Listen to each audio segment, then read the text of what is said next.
What's going on, nation, and welcome back to the old homestead.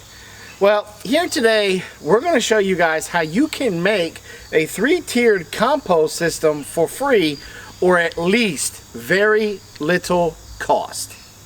Alright, so if you ever put a seed in the ground or bought some plants at your local box store and transplanted those plants into the ground and struggled to be able to keep those plants alive, or to get that seed to germinate all the way to fruition, to get yourself a tomato or an eggplant, you quickly learned how important the condition of your soil is.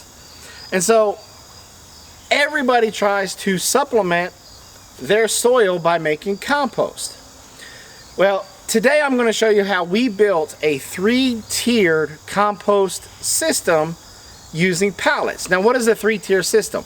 Well, basically you start your compost in one bin, let it start to decompose, and then when it's time to turn it, you just turn it into the second bin, maybe add a little bit more green, let it sit, and then do the final turn into the third bin where it will become your finished compost. Now, some people will pull it from the second tier where they'll use it as mulch type compost, or some just let it go to the very end where they can sift through it and have final compost. Well, sometimes, especially right now with the way the price of lumber is in, at least around here in Georgia, being able to build this thing for free was a huge bonus. So what we did is we were tearing down the old pig pen, the one that Han just busted through, and we took those pallets and we cleaned them off. We put a fresh coat of paint on them and then started to build basically a U shape. Now, with each tier, Robin wanted it a different color. Y'all know how she is. And so we painted it a different color. And so then each tier we have green, purple, and yellow. So we built the 3 U's, and then we lined the inside of each U with either hardware cloth or chicken wire that we kind of just had laying around. And that's to help prevent the rats and field mice and stuff from being able to come, or possums or coons, be able to come in from the side and try to basically rob some of the stuff, the vegetable matter and stuff that we put in there to break down as compost.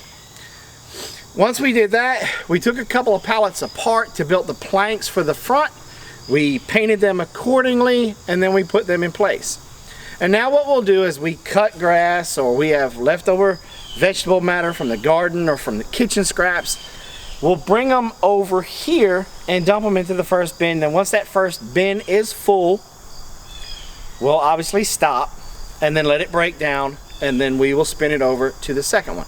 We may also just go ahead once the first one's full and then fill up the second one and then the third one, and when it's time to turn the compost, just use a tarp and bring everything out of the first bin, turn it, and then put it all back in that way. Because right now it's kind of a busy time of year. We're doing the last cutting of grass, the leaves are falling, so now's the time for us to really capitalize on the green to brown ratio without really struggling how to do it. Now, when it comes on the green to brown ratio, we are going to do a follow-up video on what we decide to put in our compost, the things that we put and the things that we don't put. So make sure you stick around for that. Alright, so while you guys are waiting for that follow-up video, I want you to come over here and check out this video on hugelkultur, because hugelkultur is another way that you can improve your soil conditions, especially in raised beds. Thanks for coming by the Big Bear Homestead. God bless, and have a nice day.